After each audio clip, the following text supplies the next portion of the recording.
Hello, welcome to my YouTube channel. आज हम लोग एनाटॉमी एंड फिजियोलॉजी का एक टॉपिक रिस्पायरेटरी सिस्टम के बारे में पढ़ने वाले हैं।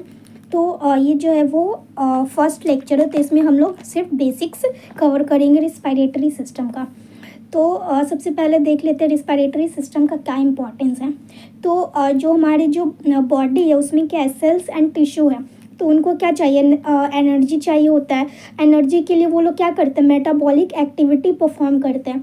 और जो भी मेटाबॉलिक एक्टिविटी वो लोग परफॉर्म करते हैं उनको क्या चाहिए होता है, ऑक्सीजन चाहिए। बिना ऑक्सीजन के प्रेजेंस में वो लोग कोई भी केमिकल रिएक्शन या मेटाबॉलिक एक्टिविटी परफॉर्म नहीं कर सकते।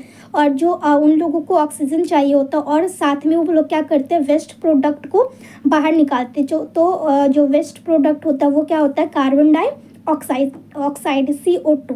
ठीक है, तो जो रिस्पायरेटरी सिस्टम होता है वो यही काम करता है कि जो ऑक्सीजन है उसको बॉडी में ट्रांसफ़र करता है और कार्बन डाइऑक्साइड को निकालने का, एक्सक्रीट करने का काम करता है।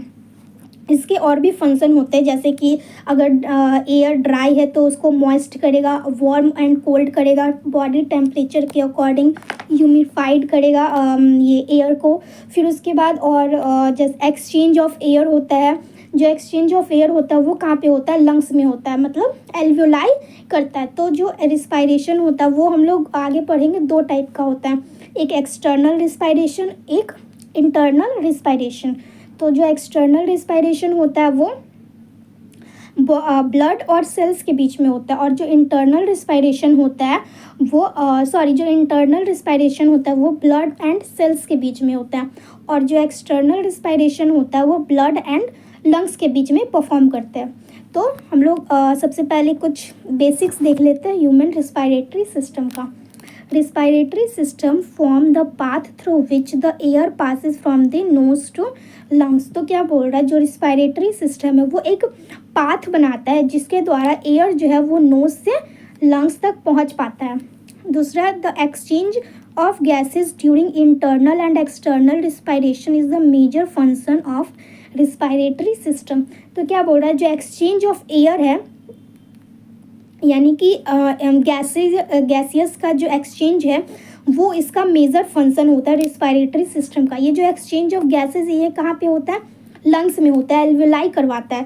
तो क्या होता है, एक्सचेंज ऑफ एयर जो होता है वो दो तरीके से होता है, एक तो इंटरनल रिस्पायरेशन के थ्रू और एक एक्सटर्नल रिस्पायरेशन के थ्रू। जो इंटरनल होता है वो होता है ब्लड एंड सेल्स के बीच में, और जो एक्सटर्नल है वो होता है लंग्स एंड बॉडी टिश्यू के बीच में। फिर आता है third, the system also filter, warm and humidifies the inhaled air. तो जो सिस्टम है, जो रिस्पायरेटरी सिस्टम वो क्या करता है, एयर को फिल्टर भी करता है, वार्म या कोल्ड भी करता है बॉडी के टेम्परेचर के अकॉर्डिंग, और ह्यूमिडिफाई भी करेगा। ह्यूमिडिफाई करना क्यों ज़रूरी है कि अगर एयर जो है वो क्या है, ड्राई हो जाएगा। अगर काफ़ी ज़्यादा ड्राई एयर है तो क्या होगा, अगर वो हमारे म्यूकस मेम्ब्रेन में गया तो वो म्यूकस मेम्ब्रेन को भी ड्राई कर देगा। इससे क्या हो जाता है, ब्लीडिंग का रिस्क बढ़ जाता है। इसकी वजह से एयर को ह्यूमिडिफाई करना ज़रूरी है। तो इसका 3 काम है, filter, warm and humidify the inhaled air. अब आता है फंक्शन ऑफ रिस्पायरेटरी सिस्टम। तो जो पहला फंक्शन है वो क्या है, ब्रीदिंग। रिस्पायरेटरी सिस्टम में तो फंक्शन क्या होगा, ब्रीदिंग ही होगा मेन फंक्शन। तो क्या होगा, इनहेलिंग एंड एक्सहेलिंग। इनहेल किसका करेगा, O2 का इनहेल करवाएगा, और एक्सहेल किसका करवाएगा, CO2 का एक्सहेल करवाएगा। जो दूसरा है वो क्या है, गैस एक्सचेंज, यानी कि गैसियस का एक्सचेंज। और ये कहाँ पे होता है, एल्वियोलाई लंग्स में होता है। ठीक है, तो क्या करवाता है, ऑक्सीजन जो होता है इसमें लंग्स से कहाँ चला जाता है, ब्लड में जाता है, और जो कार्बन डाइऑक्साइड होता है वो ब्लड से आ जाता है लंग्स में।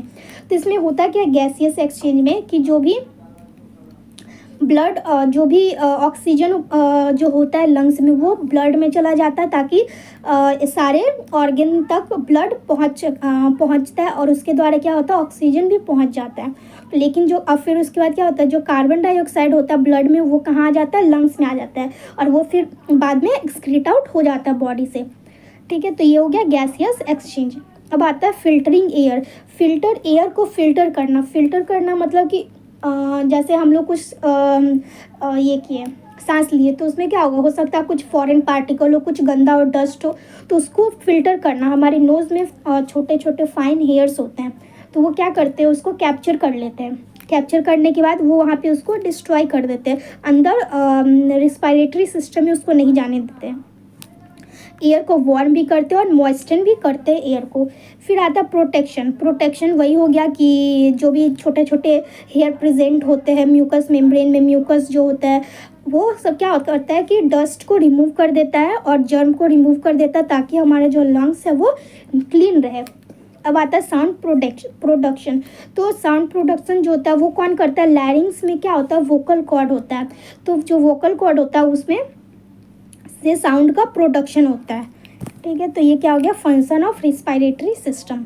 तो ये एक बार देख लेते हैं इसका एनाटॉमी। सबसे पहले क्या आता है, नोज़। ये क्या हो गया, नोज़। और नोज़ के पास क्या होता है, दो नेयर्स होते हैं या नॉस्ट्रिल बोलते हैं, जो छेद होते हैं नीचे में, जिससे हम लोग सांस लेते हैं। यहाँ से नोज़ से क्या ऊपर हम लोग जाते तो क्या होता है, नेज़ल कैविटी। नेज़ल कैविटी से हम लोग नीचे आते हैं थोड़ा सा तो क्या आता है, फेरिंग्स आता है। फेरिंग्स के बाद आता है क्या, लैरिंग्स। और लैरिंग्स के बाद आता है ट्रैकिया। ठीक है, ट्रैकिया के बाद फिर क्या आ जाता है, लंग्स हम लोगों का ये आ जाता है। और लंग्स में क्या होता है, ब्रोंकियोल्स या फिर एल्वियोलाई। तो ये सब क्या हो गया, पार्ट हो गया रिस्पायरेटरी सिस्टम का। अब हम लोग जो है रिस्पायरेटरी सिस्टम को दो पार्ट में डिवाइड कर सकते हैं, एक अपर रिस्पायरेटरी ट्रैक और एक लोअर रिस्पायरेटरी ट्रैक। तो अपर में क्या आता है, नोज़ आता है, नेज़ल कैविटी आता है, फेरिंग्स आता है एंड साइनस आता है।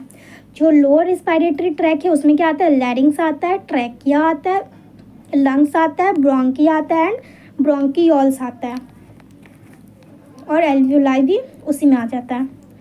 अब आता है फंक्शन।